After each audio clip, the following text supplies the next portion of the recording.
மக்களை ஏமாத்துறாங்க. ஸோ அந்த மாதிரி எந்த கூப்பனும் இப்போ இல்லாத பட்சத்தில் அவங்க கூப்பன் கொடுக்குறோம் அப்படின்னு சொல்லி பல இடங்கள்ல 8000 ரூபாய் கூப்பன் கொடுக்குறாங்க. மக்கள் எதற்கும் செவிசாய்க்க போவதில்லை. பெரிய அளவில் ஒரு மாற்றம் தென்பட ஆரம்பிச்சிருக்கு. கண்டிப்பாக அடுத்த ஒரு வாரம் முக்கியமான காலகட்டம்.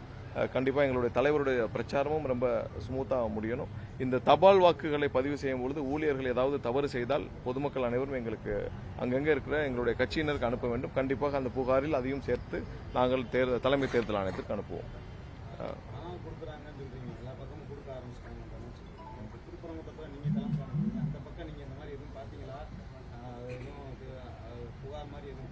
திருப்பரங்குன்றத்தில் நிறைய இடத்துல இந்த 8000 ரூபாய் டோக்கன் கொடுத்துட்டு வராங்கன்னு கேள்விப்பட்டோம்.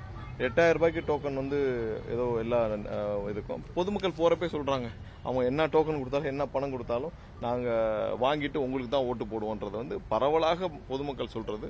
பட் இருந்தாலும் இதை சொல்ல வேண்டிய கட்டாயம் எங்கிட்ட இருக்கு.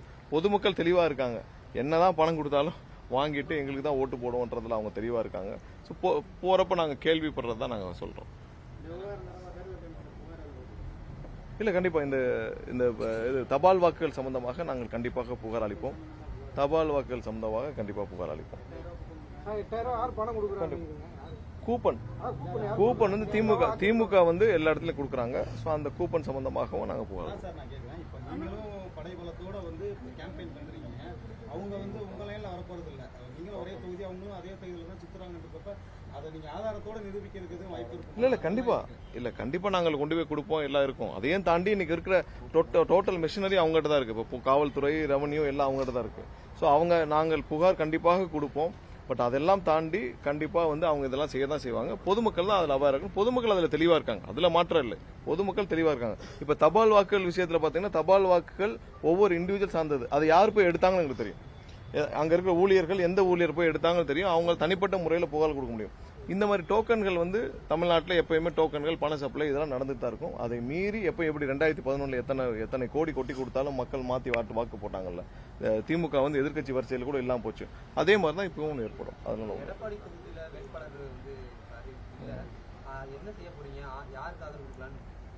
யாருக்கும் ஆதரவுலாம் கொடுக்க முடியாது. யாருக்கு எதுக்கு ஆதரவு? அது அவ்வளவுதான், கடந்து போக முடியும். வேற ஏதாவது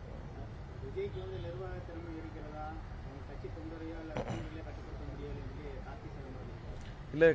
கார்த்திக் சிதம்பரம் அந்த ஒரு குடும்பத்திற்காக அவருக்கு ஒரு ராஜ்யசபா சீட்டுக்காக மொத்த காங்கிரஸையும் கொண்டு போய் திமுக அடமானம் வச்சவர் சிதம்பரம். இன்னைக்கு அவருக்கு ஒரு ராஜ்யசபா சீட்டுக்காக தான் இன்னைக்கு மொத்தமா கொண்டு போய் மொத்த காங்கிரஸையும் கொண்டு போய் திமுக அடமானம் வச்சிருக்காரு. தனியா நின்னால் அவருக்கு எந்த மக்கள் செல்வாக்கும் கார்த்திக் சிதம்பரத்துக்கோ இல்ல அவங்க அப்பா சிதம்பரத்திற்கோ எந்த மக்கள் செல்வாக்கும் கிடையாது. அந்த மொத்த காங்கிரஸ் அவருடைய மொத்த பொலிட்டிக்கல் லைஃப்லயும் மொத்த பொலிட்டிக்கல் கரியர்லயும் அவருக்குன்னு தனிப்பட்ட மக்கள் செல்வாக்கு எப்பயும் கிடையாது. அவர் இன்னைக்கு அவருக்கு ஒரு ராஜ்யசபா சீட்டு வேண்டிருக்கா மொத்தமா அடமா வச்சிருக்காரு. அவருக்கு என்ன நிர்வாகத்தின் இருக்கு? அவங்க அப்பா இருக்கப்ப தானே அவர் ஹோம் மினிஸ்டர் இருக்கப்ப தான் ஹம்மர் காருக்காக உதயநிதி வீட்டுல ரைடு போனாங்க. இது வரைக்கும் அவர் வாய் திறக்க முடிஞ்சா? அவர் ஹோம் மினிஸ்டரா இருந்தார். அவர் ஹோம் மினிஸ்டரா இருக்கப்ப உதயநிதி அவங்க அப்பா திரு ஸ்டாலின் அவர் துணை முதல்வர் இருந்தார். ஹம்மர் காரை தேடி உதயநிதி வீட்டுக்கு சிபிஐல வச்சு ரைடு பண்ணார். ரைடு பண்ணது என்ன பிரயோஜனம்? ஹம்மர் காரை தூக்குனாங்களா இல்ல உதயநிதி தூக்குனாங்களா? அவர் என்னென்ன பண்ணுவார், அரசியலுக்காக என்னென்ன பண்ணுவார், அவருடைய சுய லாபத்திற்காக என்ன பண்ணுவார்னு தெரியும். இவங்க எல்லாம் இந்த எப்படி அங்க ஒரு கோபாலபுர குடும்பம் இருக்கோ அதே மாதிரி இந்த காங்கிரஸை கெடுப்பதற்கு, தமிழக காங்கிரஸை கெடுப்பதற்கு இந்த சிதம்பரம் குடும்பம் ஒண்ணு போதும். அவருக்குலாம் என்ன நிர்வாகத்திறன் இருக்கு? இப்ப திரு கார்த்திக் சிதம்பரம் இருக்கார். அவர் என்ன செஞ்சிருக்கிறார் அந்த தொகுதிக்கு? தனிப்பட்ட முறையில் என்ன டெபாசிட்டாவது வாங்குவாரா கார்த்திக் சிதம்பரம்? தனிப்பட்ட முறையில் கார்த்திக் சிதம்பரம் இறங்கி நின்று அந்த ஊர்ல அவருக்குன்னு டெபாசிட்டாவது வாங்க முடியுமா சொல்லுங்க? அவர் என்ன செஞ்சிருக்கிறார்? அவர் என்ன செஞ்சிருக்கிறார் அந்த தொகுதி மக்களுக்கு? இல்ல அவருக்கு என்ன நிர்வாகத்திறன் இருக்கு? இல்ல அவங்க அப்பா பெரிய நிர்வாகின்னு வச்சுக்கோங்க, அவ்வளவு பெரிய நிர்வாகி. அவர் இருக்கப்ப தானே ஹம்மர் காருக்கு போய் உதயநிதி வீட்டில் ரைடு நடந்துச்சு. அவர் இருக்கப்ப தான் ரைடு நடந்துச்சு. என்ன பண்ணார்? அந்த ஹம்மர் காரை பத்தி பேச சொல்லுங்களா? தெரியாம ரைடு பண்ணிட்டோன்னு சொல்லுவாரா இல்ல தெரிஞ்சு பண்ணோன்னு சொல்லுவாரா? அவர்லாம் பேசுறதுக்கு எந்த தகுதியும் கிடையாது. அவருக்கான ராஜ்யசபா சீட்டுக்கு மட்டும்தான் காங்கிரஸை கொண்டு போய் எனக்கு திமுக அடமானம் வச்சாங்க. வேற எதுவும் இல்ல. வேற ஏதாவது கொஸ்டின் தான். இந்த வாகனத்துல விழுகிறது தொடர்கதையாவே இருக்கு.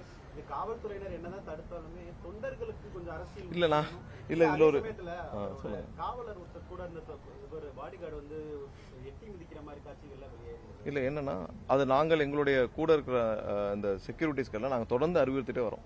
ஏன்னா நீங்க நடக்கணும். அவங்களும் ஒரு ஸ்டேஜ்ல ஒரு ப்ரெஷர்ட் ஆகிறாங்க. ஒரு கூட்டத்தில் ஒரு ஒரு நிறைய கூட்டம் இருக்கப்போ ஒரு ப்ரெசைட் ஆகிறாங்க. நாங்கள் எப்பவும் சொல்கிற அறிவுரை, நீங்கள் பாதுகாப்பாக இருக்கணும் தவிர வேறு எந்த நடவடிக்கை இருக்கக்கூடாதுன்னு சொல்லி அவங்களும் தனிப்பட்ட மனிதர்களான ஒரு டக்குன்னு ஒரு ப்ரெஷரில் ஒரு ரியாக்ட் பண்ணிடுறாங்க. கண்டிப்பாக நாங்கள் அப்பப்போ கூப்பிட்டு அவங்களுக்கான அறிவுரை கொடுத்துட்டு தான் இருக்கிறதுனால தப்பு எதுவும் செய்யக்கூடாதுன்னு சொல்லிட்டு. அது இல்லாமல் வந்து நிறைய தொண்டர்களை தாண்டி 80% பொதுமக்கள் தான் இருக்காங்க. எங்கிருந்து இப்போ திடீர்னு ஒரு பொதுமக்களுடைய கூட்டம், பெண்கள், இப்போ கல்லூரியில் படிக்கிற பெண்கள் நிறைய பேர் வர்றாங்க. ஸோ கண்டிப்பாக காவல்துறையை தவிர்த்து வேற யாரும் இதை கண்ட்ரோல் பண்ண முடியாது. ஏன்னா இது பொதுமக்கள், அவங்க தான் ரெகுலேட் பண்ணணும். இப்போ ரோடுகளில் கயிறு போட்டு அவங்க தான் நிப்பாட்ட முடியும், தடுக்க முடியும். பொதுமக்கள் தான் பெரும்பாலும் இருக்காங்க. ஸோ அவங்கள ரெகுலேட் பண்றது பொதுவான இடங்கள்ல காவல்துறை தான் பண்ண முடியும், அவங்க தான் செய்ய முடியும். சாலை முழுவதும் அந்த கயிறை கட்டி இது பண்ண முடியாது. அங்கங்க தடுப்புகள் ஏற்படுத்தலாம், எல்லா இடத்துலயும் பண்ண முடியாது.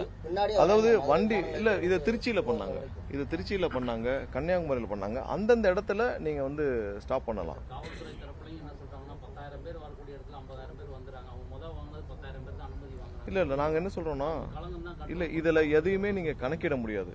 ஏன்னா பொதுமக்களுடைய கூட்டம், எதையுமே கணக்கிட முடியாது. அதனாலதான் நாங்க எப்ப வந்து அறிவிப்புகளை வந்து முத நாள் சாயந்தரம் தான் கொடுக்குறோம் அறிவிப்புகள். ஏன்னா அந்த இடத்துல அந்த ஸ்பாட் சம்பந்தப்பட்ட விஷயங்களும் அதையும் மீறி பொதுமக்கள் தான் பெரும்பாலான பொதுமக்கள் அங்கே வந்து கூட்டமாக நிற்கிறாங்க.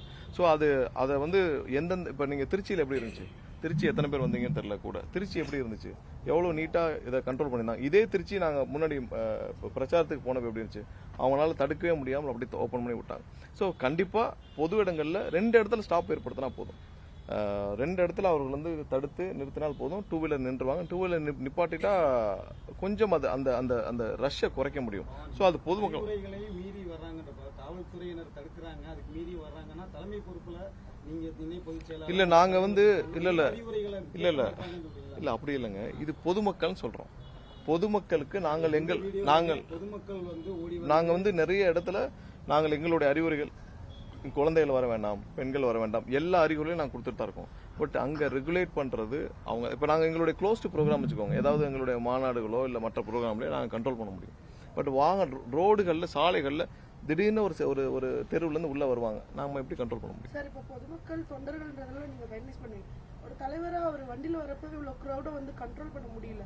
அவர் இறங்கி ஒரு 10 செகண்ட் ஒரு 5 செகண்ட் சைக்கிளில் போகிறப்ப போலீஸா இருக்கட்டும் இல்ல அந்த பாடி கார்ட்ஸா இருக்கட்டும், எப்படி அதை கண்ட்ரோல் பண்ண முடியும்னு நினைக்கிறீங்களா சார்? இல்ல நேற்று இல்ல அப்படி இல்ல, அதையும் காவல்துறை தான் சரியாக ஒரு பாதுகாப்பு வளையம் ஏற்படுத்தி அதை பண்ணி கொடுத்தாங்க. நேற்று கன்னியாகுமரியில சரியான பாதுகாப்பு வளையங்களை ஏற்படுத்தி அதை பண்ணி கொடுத்தாங்க. ஏன்னா நிறைய இடத்துல பேசுறதுக்கு அனுமதி அளிக்கப்படவில்லை.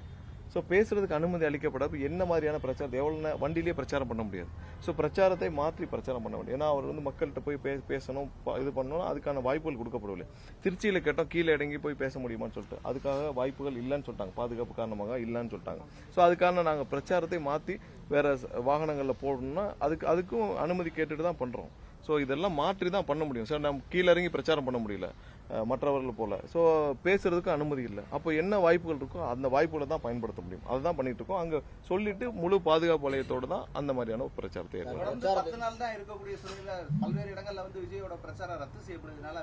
எதுவுமே ரத்து. அது தவறான செய்தி. ஏன்னா அது நிறைய இடத்துல நாங்கள் கிளாரிஃபை பண்ணணும். அது தவறான செய்தி, எங்கேயுமே நாங்கள் அறிவிக்கல அங்கே போனோம்னு. ஏன்னா கடலூருக்கு வேற ஒரு நாள் திட்டமிட்டுச்சு. அது வந்து பாண்டிச்சேரி எலெக்ஷன் கருதி அவங்க வந்து அங்கே அப்ரூவல் கொடுக்கல, வேற ஒரு நாள். ஆனா ஒவ்வொரு இடத்துலயும் செய்திகள் தானாகவே போடப்படுது நிறைய நியூஸ் சேனல்ல. அது யாரோட இன்ஃப்ளூயன்ஸ்ல போடுறாங்கன்னு தெரியல, அவங்களே போடுறாங்க, அவங்களே ரத்துன்னு போடுறாங்க. ஸோ இந்த மாதிரியான தவறான செய்திக்கு நாங்கள் டெய்லி கிளாரிஃபை பண்ணிட்டு இருக்க முடியாது. கண்டிப்பா அந்த மாதிரியான எந்த பிளானும் இல்லாதப்போ நீங்க அது வேட்பாளர்களுக்கும் தொண்டர்களுக்கும் அதிருப்தி இல்ல அப்படி இல்ல. அந்த மாதிரி பிளான் வந்து ஏதாவது அப்ரூவல் இருந்துச்சுன்னா நாங்க முதலே வேட்பாளர்கள் சொல்றோம். எங்க சைடு எந்த அதிருப்தியும் இல்ல. செய்திகள் தான் தவறான செய்திகளா வருது. அதை வந்து அவங்களே வந்து இல்ல ரத்து செய்யப்பட்டதான் போடுறாங்க. இப்ப நேத்தே வந்து கன்னியாகுமரி கிளம்பி போயிட்டு இருக்கப்ப ரத்து செய்யப்பட்டது நிறைய செய்திகள் வந்திருக்கு. யார் அந்த செய்தியை கொடுத்தா? நாங்க பிளான் பண்ணி போயிட்டு இருக்கோம். அதுதான் குழப்பத்தை ஏற்படுத்துது. அதாவது செய்தி நிறுவனங்களுக்கு யாரோ ஃபீட் கொடுக்குறாங்க, பெண் நிறுவனம் மாதிரி யாரோ ஃபீட் கொடுக்குறாங்க. ஸோ அந்த ஃபீடு அடிப்படையில் அவங்க செய்தி போட்டுட்டு அவங்களே நேற்று காலையில் கன்னியாகுமரி போயிட்டு இருக்காங்க, ஃபிளைட் ஏறியாச்சு, அப்போ ரத்துன்னு வருது. நான் எடுத்து பார்க்குறேன் ஒரு பிரதான செய்தி நிறுவனம். ஸோ அதில் பேரை பார்க்குறோம், அவங்க வந்து ரத்துன்னு போகிறாங்க. என்ன இப்படி போட்டிருக்கீங்க கேட்டால் இல்லை எங்களுக்கு இங்கேருந்து நியூஸ் வந்துச்சுங்கிறாங்க. அப்புறம் அந்த கார்டு அவங்கள டெலிட் பண்ண சொன்னோம். ஸோ செய்தி நிறுவனங்கள் தவறாக உடனே போட்டுறாங்க. அதுக்கு நம்ம என்ன பண்ணுறோம்? லீவ் விட்டு பிரச்சாரம் மேற்கொள்றீங்க அப்படின்னு பெயர் குறிப்பிடாம உதயநிதி இல்லை, உதயநிதியும் அவங்க அப்பாவும் பிரச்சாரம் எப்படி பண்றாங்கன்னு உங்களுக்கு தெரியும். உதயநிதி என்ன செஞ்சார் 5 வருஷம், அதாவது மழை நேரங்களில் சென்னை முழுவதும் மழை நிறைஞ்சிருச்சு, சென்னை முழுவதும் தண்ணியில் மக்கள் மிதந்துட்டு இருந்தாங்க. அப்போ கூட வெளியே வரல. மதியம் 3 மணிக்கு தான் வீட்டை விட்டே வெளியே வந்தார். உதயநிதி 5 வருஷமா அவங்க அப்பாவும் அவரும் ஆட்சி இருந்தப்ப எதுக்குமே வெளியே வரல. இங்கே எங்களுக்கு அப்ரூவல் கிடைக்கல. அப்ரூவல் கிடைச்சால் 24 மணி நேரம் எங்கள் தலைவர் வந்து களத்தில் தான் இருப்பார். 24 மணி நேரம் இருக்க தயார். ஏன்னா ஒரு நாளைக்கு ஒரு பிரச்சாரத்திற்கு தொடர்ந்து 10 மணி நேரம் பயணிக்க வேண்டியிருக்கு. 10 மணி நேரம் என்ன 15 மணி நேரம் கூட பயணிக்க அவர் தயார். காலையில் ஆரம்பித்து நைட் வரைக்கும் கூட பயணிக்க அவர் தயார். ரோட்ஸ் அப்போ சாலையிலையோ இல்லை நடந்தோ எப்படி வேணாலும் பயணிக்க தயார். ஏன்னா ஒரு ப்ரோக்ராமுக்கு இந்த குழந்தைகளோடு இருக்க ப்ரோக்ராமுக்கு 13 நேரம் நின்றுட்டே அந்த குழந்தைகள்கிட்ட பேசிட்டு போனார். ஸோ அதில் எந்த தயக்கமும் இல்லை. உதயநிதியெலாம் வந்து என்ன பேசினாலும் எடுபடலாம் மக்களுக்கு. இன்னைக்கு அவங்க வந்து என்ன திட்டத்தை சொல்ல முடியுமா, சொல்ல முடியாது. மொத்த மக்களும் இன்னைக்கு திமுக மேல கடும் அதிருப்தி இருக்காங்க. கடைசியா பணத்தை கொடுப்பாங்க. பணத்தை கொடுத்தாலும் மக்கள் இன்னைக்கு ஏற்றுக்கொள்ள போறதில்லை. அதனால மக்கள் வந்து இன்னைக்கு திமுகவை தூர போட்டாங்க. அதிமுக களத்திலேயே இல்லை. கண்டிப்பாக பெரும்பாலான எங்களுடைய வேட்பாளர்கள் இந்த தேர்தலில் 180 சீட்டுக்கு மேல வெற்றி பெறணும் எந்த மாற்றுக்கும். பரப்புரைக்கு சொல்லும் போது வந்து பாதுகாப்பா இருக்கணும், அதிகமா அவர் பேசணும்னு சொல்லி அண்ணாமலை சொல்லியிருக்காரு. பரப்புரையில பேசணும், லேட்டா பேசணும். இல்ல பேசுறதுக்கு அனுமதி இருந்தா கண்டிப்பா பேசியிருப்போம். பேசுறதுக்கு அனுமதி இல்லையா, இல்லாதப்ப எப்படி பேச முடியும்? தேர்தல் அறிக்கை என்பது வாகனத்துல இருந்து கை காட்டுவதில்லை, வெயில்ல இறங்கி எந்த அளவுக்கு நிற்கிறாரோ அவங்க மக்கள் கூட இருப்பாங்க சொல்லி அண்ணாமலை சொல்லியிருக்காரு. அதாவது அண்ணாமலை வந்து ஒரு விஷயத்துக்கு மட்டும் விளக்கம் கொடுக்கட்டும். தற்கூரி பழனிசாமின்னு சொன்னார். உண்மையா இல்லையா? தவழ்ந்து காலில் விழுந்த பழனிசாமின்னு சொன்னார். பழனிசாமி கூட கூட்டணி வைக்கிறதுக்கா நான் வந்து இந்த வேலையில் இருக்கேன், அதுக்கு நான் வந்து அந்த பதவி வெங்காயம் மாதிரி அப்படின்னாரு. அவர் தானே சொன்னார் அந்த பதவி வெங்காயம் மாதிரி, நான் ஒன்றும் இங்கே மேனேஜர் இல்லை, நான் கட்சியை வளர்க்க வந்தேன் அப்படின்னாரு. நான் வந்து பழனிசாமி கூட கூட்டணி வைக்கிறதுக்கா நான் இந்த கட்சியில் வந்து சேர்ந்தேன், என் ஐபிஎஸ் எல்லாம் விட்டு சேர்ந்தேன், நான் வந்து காக்கி சட்டை, துப்பாக்கி பிடிச்ச கை, ஏதோ சொன்னார்ல. எல்லாத்தையும் விட்டுட்டு இன்னைக்கு அண்ணன் பழனிசாமி முதல்வர் ஆகணும்னு எதுக்கு பேசிட்டு இருக்கிறாரு? அவர் தானே, அதே ஆள் தானே. ரொம்ப இல்லை, 1.5 வருஷம் முன்னாடி பேசிட்டு இருந்தாரு. துப்பாக்கி பிடிச்ச கையினாரு. யாரையும் சுடுறதுக்கு எடுத்தாரான்னு தெரியல. அந்த அதிமுக இருக்க தலைவர்கள் எல்லாம் சுடுறதுக்காக துப்பாக்கி பிடிச்ச கையெல்லாம் கூப்பிட்டு மிரட்டினாரு. அதே ஆள் தானே மிரட்டினாரு. தற்கூரி பழனிசாமி அதிமுக வளர்க்கறதுக்காக நான் இங்க இருக்கேன் அப்படின்னு சொன்னாரு.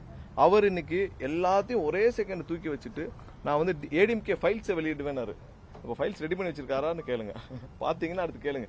ஏடிஎம்கே ஃபைல்ஸ் எல்லாம் ரெடி பண்ணி வச்சிருக்காரு. ஏடிஎம்கே ஃபைல்ஸ் கண்டிப்பா வெளியிடுவேனாரு. இங்க இருக்கிற அதிமுக தலைவர் எவ்வளவு கொள்ளையடிச்சாங்கன்னு எனக்கு தெரியும். அந்த ஃபைல்ஸ் எல்லாம் வெளியிடுவேனாரு. டிஎம்கே ஃபைல்ஸே அவர் வந்து கொண்டு போய் கொடுத்தது கவர்னர் மாளிகையில பெட்டியில இருக்கு. ட்ரங்க் பெட்டியில போய் கொடுத்தாரு. அந்த ட்ரங்க் பெட்டியே சும்மா இருக்கு. இன்னும் ஏடிஎம்கே ஃபைல்ஸையும் வச்சிருக்காரு. இவரெல்லாம் வந்து அன்னைக்கே சொன்னோம் 420 மலைன்னு. கண்டிப்பா இவர் சொல்றதெல்லாம் போய் இவரை நம்பாதீங்கன்னு நான் தான் முதல்ல சொன்னேன். கண்டிப்பா அவர் சொல்றதெல்லாம் பொய் தான்.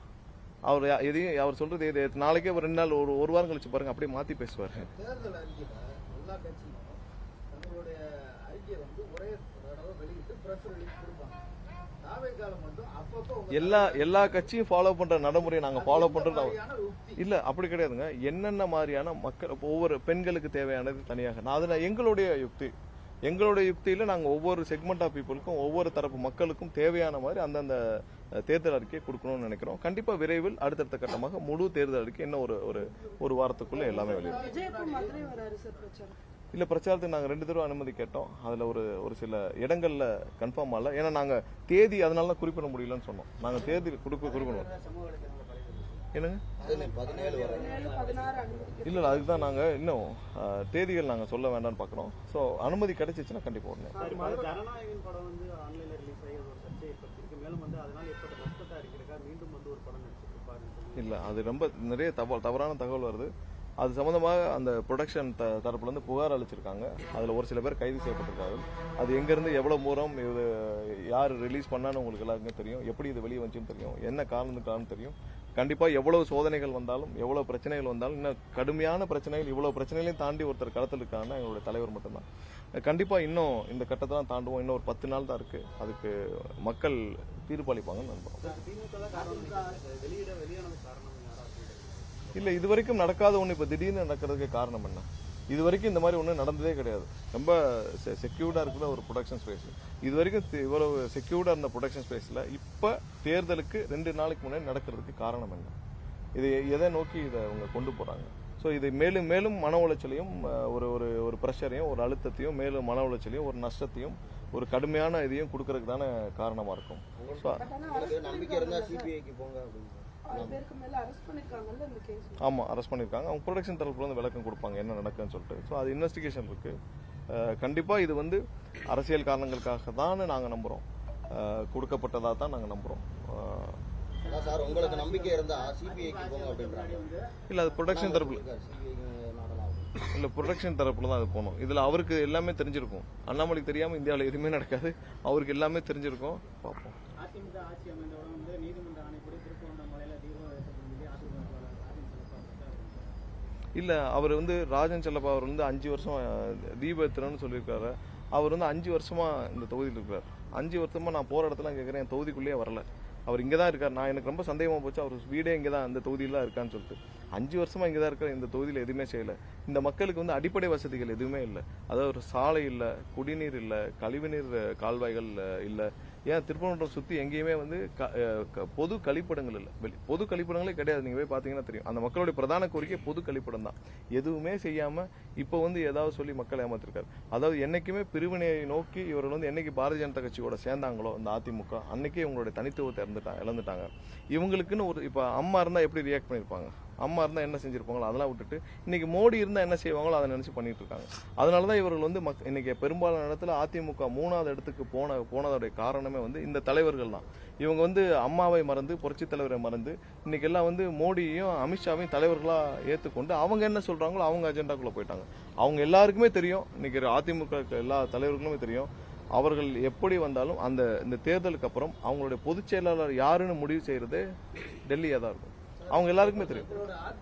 இல்ல அவங்களுக்கே தெரியும் இந்த கட்சியில இதுக்கப்புறம் இதோடைய பொதுச் செயலாளர் யாராக இருப்பாருன்னு, அந்த கட்சியோட நிலைமை என்ன ஆகும்னு சொல்லிட்டு அதுக்கே இப்ப நிறைய பேர் போட்டி போட்டிருக்காங்க. அதிமுக இருக்கிற 2ஆம் கட்ட தலைவர்கள் நிறைய பேர் அவர்கள் பொதுச் செயலாளர் ஆகணும்னு இப்பயே டெல்லி அணுக ஆரம்பிச்சிட்டாங்கன்னு தான் எங்களுக்கு வந்து தகவல். இப்பயே நான் எங்களை பொதுச் செயலாளர் ஆக்குங்க, நாங்கள் உங்களிடம் இணக்கமாக இருக்கிறோம்னு சொல்லிட்டு. ஸோ அந்த கட்சியோட நிலைமை தெரிஞ்சுதான் எல்லாரும் வந்து இன்னைக்கு பாரதிய ஜனதா கட்சி என்ன பேசணுமோ அதை வந்து திருப்பரங்குன்றம் வேட்பாளர் ராஜன் செல்வா பேசிட்டு இருக்காரு. முதல்ல மக்களுக்கு என்ன தேவையோ அதை பேசட்டும், அப்புறம் வந்து மற்றதெல்லாம் வந்து மக்கள் பார்த்துப்பாங்க.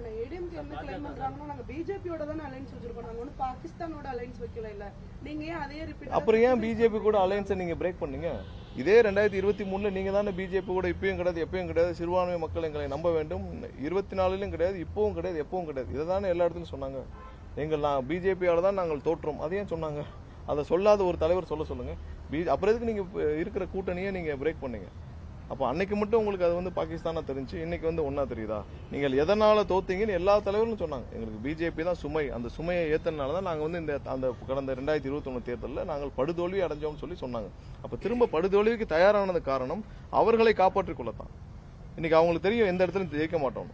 அதிமுக எங்கேயாவது ஜெயிக்குமா? எங்கேயுமே ஜெயிக்காது. அவங்களுக்கு தெரியும் சென்னை சுற்றி இருக்கிற 58 இடங்கள், டெல்டால சவுத்துல கம்ப்ளீட்டா அதிமுக ஒரு இடம் கூட கிடையாதுன்னு அவங்களுக்கு தெரியும். 135 இடங்கள் அவங்க ஆல்ரெடி இல்ல, மைனஸ். அது அவங்களுக்கு தெரியும். தெரிஞ்சும் ஏன் திரும்ப பாரதிய ஜனதா கட்சி கூட கூட்டணி வச்சாங்க? தெரிஞ்சும் வச்சாங்கன்னா அவங்களுக்கு தெரியும் அவங்களை காப்பாத்திக்கிறதுக்கு வேற வழியே இல்லை. பாஜக அதிமுக கூட்டணி இருக்கும்போது ஜனவரி 20க்கு அப்புறம் எய்ம்ஸ் மருத்துவமனை ஓப்பன் ஆயிரும் அப்படின்னு சொன்னாங்க. ஆனா திமுக தரப்புல இருந்து எய்ம்ஸ் மருத்துவமனை கட்டியே முடிக்கல அப்படின்றாங்க. தாவேகா தரப்புல நீங்க எப்படி பாக்குறீங்க? ஆனா கட்டுமான வேலைகள் இல்ல, இதுக்கு 2 பேரும் தான் காரணம். இப்ப 5 வருஷமா திமுக இருக்காங்க. 5 வருஷமா திமுகவும் அதை எந்த வேலையும் பண்ணல. இவங்க எந்த முன்னெடுப்பும் செய்யல. இவங்க பிரதமர் எத்தனை தடவை வந்தாரு? பிரதமர் ஒரு சின்ன லெட்டராவது கொடுத்துருக்கலாமே, இந்த கட்டடத்தை கட்டுங்கன்னு சொல்லிட்டு. அவங்களும் செய்யல. அதிமுக வந்து இதெல்லாம் அவங்க போய் கேட்கவே முடியாதுங்க. அவங்களே போய் மோடி கிட்ட போய் அவங்களுக்கு சீட்டு வேணுன்றதுக்கே மோடி கிட்ட போய் கேட்டுட்டு இருக்காங்க. இப்ப அதிமுக யார் யாருக்கு சீட்டு வேணும்னு எல்லாருமே டெல்லியில போய் லாபி பண்றாங்க, டெல்லியில போய் கேட்கறாங்க. அவங்க போய் எங்கிட்ட மக்களை பத்தி பேச போறாங்க. அதிமுக இருக்கிறவர்கள் போய் மோடியையும் அமித்ஷாவையும் சாட்டிஸ்ஃபை பண்றதுக்கு தான் அங்க போறாங்க. அவங்களுக்கு தேவையை தீர்த்து கொள்ளதான், மக்கள் தேவையை பத்தி அவங்க பேசவே முடியாது. அதனால திமுக தான் இதுக்கு முக்கிய காரணம். இந்த 5 வருஷமா இவங்க வந்து ஒரு தடவை பிரதமர் வந்தா இதை பத்தி கேட்டாங்களா? இந்த மாதிரி எங்களுக்கு எய்ம்ஸ் வந்து பெண்டிங் இருக்கு, இதை பண்ணி கொடுங்கன்னு சொல்லிட்டு அவங்களும் கேட்கல. டெல்லியும் வந்து எப்பயும் போல அவங்களுக்கு எப்ப தேவையோ எங்க லாபம் இருக்கோ அதான் செய்வாங்க. இது 2 பேரும் ஏற்படுத்த கிட்டத்தட்ட 10-12 வருஷம் ஆச்சு ஒரு காலேஜை உருவாக்க. இதுதான் இவங்களோட அனௌன்ஸ்மெண்டோட லட்சணம்.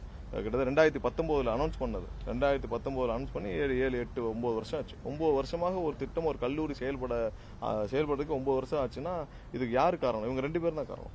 முதல்ல இவங்க குறை சொன்னாங்க, இப்ப அவங்க குறை சொன்னாங்க. இவர் செங்கலோட போனாரு, இப்ப செங்கல் எல்லாம் முடிஞ்சு இப்ப வெறும் கட்டடமா இருக்கு.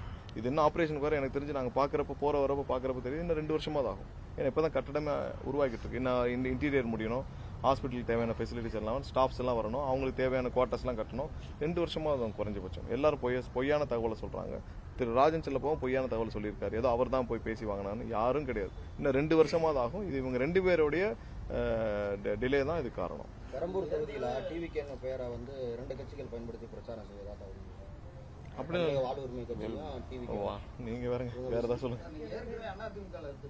உங்களோட சீனியர் மோஸ்ட் பாலிசிஸ்ட் ராஜன் செல்லப்பா, அவர் 3 தினங்களுக்கு முன்னால நீங்க நேருக்கு நேர் சந்திச்சீங்க பிரச்சாரம். அப்ப எதுவும் வாழ்த்துக்கள் தெரியும். நான் எதுக்காக அவரை சந்திச்சேன்னா அவரை நான் பிரச்சார வாகனமும் நேருக்கு நேர் இல்ல பிரச்சனை வாகனங்கள் கிராஸ் ஆறது இல்ல, அவருக்கு வாழ்த்துக்கள். நின்று இருந்தீங்க. அப்ப நீங்க ஏதோ அவர்கிட்ட வாழ்த்துக்கள் அவர்கிட்ட பேசவும் இல்லை, நான் பார்க்கவும் இல்லை, அவரை கவனிக்கவும் இல்லை, நான் பார்க்கவும் இல்லை, அவரை கவனிக்கவும் இல்லை. சமீப காலமா தேர்தல் ஆணையத்தை அதிகாரிகள் மாத்திட்டு வராங்க. அதை எப்படி பாருங்க? இல்லை கண்டிப்பாக மாற்றணும்னு சொல்கிறோம். நிறைய இடத்துல மாற்றணும். இது நாங்கள் கொடுத்த அழுத்தம் தான் அதுக்கு முக்கிய காரணம். டிஜிபிலேருந்து எல்லாரும் மாற்றிருக்காங்க.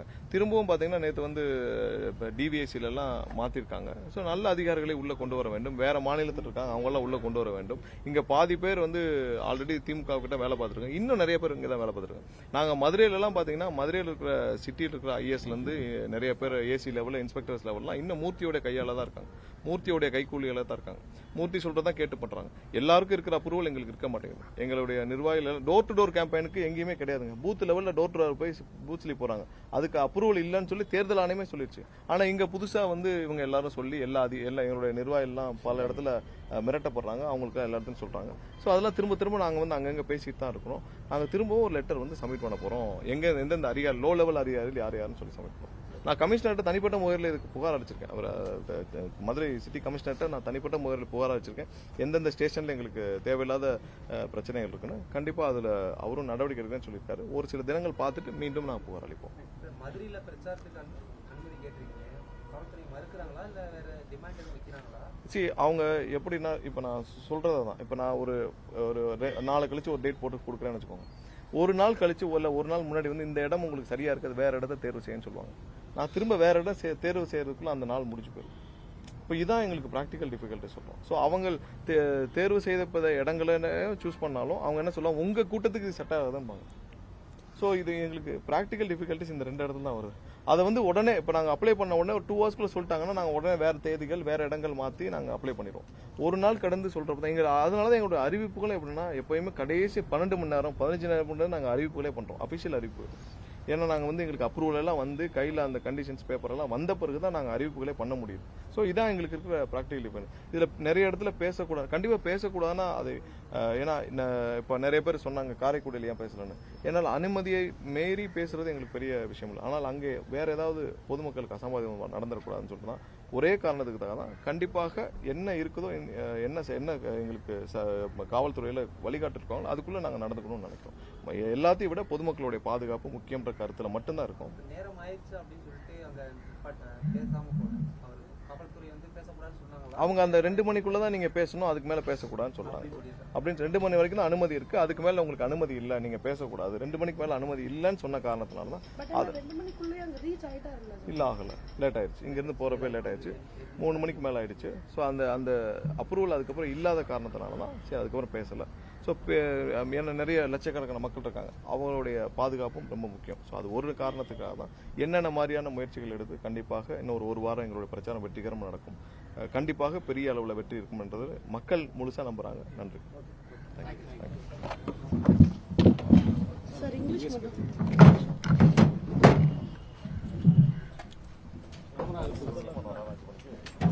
இங்கேதான் சார் இருக்காரு.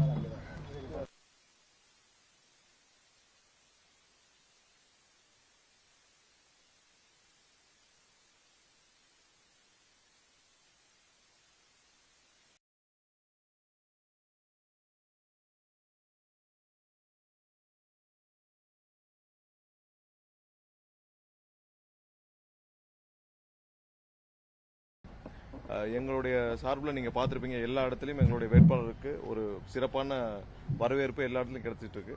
ஒவ்வொரு நாளும் தேர்தலில் எங்களுக்கான ஆதரவுகள், மக்களுடைய ஆதரவுகள் எல்லாம் பெருகிட்டே போகுது. இப்போ கடந்த 2 நாட்களாக இந்த 85 வயதிற்கு மேலே உள்ளவர்களுடைய தபால் வாக்குகள் பதிவு செய்யப்பட்டு வருது. ஸோ அதில் நிறைய இடத்துல குளறுபடிகள் நடக்குதுன்னு எங்களுக்கு இப்போ இன்ஃபர்மேஷன் வந்திருக்கு. எப்படின்னா போகிற தபால் வாக்குகளை வாங்க போகிற ஊழியர்கள் வந்து அங்கே இருக்கவங்க திமுகவிற்கும் திமுக சார்ந்த கட்சிகளுக்கும் அவங்களுடைய கூட்டணி கட்சிகளுக்கும் வாக்களிக்க வேணும்னு அங்கே இருக்கவங்கள ஃபோர்ஸ் பண்ணுறாங்கன்னு கேள்விப்படுறோம். எல்லாரும் நீங்கள் இவங்களுக்காக வாக்களிங்க அப்படின்னு சொல்லி ஃபோர்ஸ் பண்ணுறாங்க. நிறைய பேர் வீடியோ எவிடன்ஸும் கொடுத்துருக்காங்க. அது சம்பந்தமாக கண்டிப்பாக வந்து தேர்தல் ஆணையத்திட்ட புகார் பண்ணுவோம். எந்தெந்த ஊழியர்கள்லாம் இந்த மாதிரியான ஒரு தவறுகளை செய்கிறாங்களோ அவங்கள அங்கேயே வந்து, ஏன்னா வீடியோ பதிவுகள் செஞ்சு தான் அவங்களுடைய வாக்குகளை பதிவு செய்யணும்.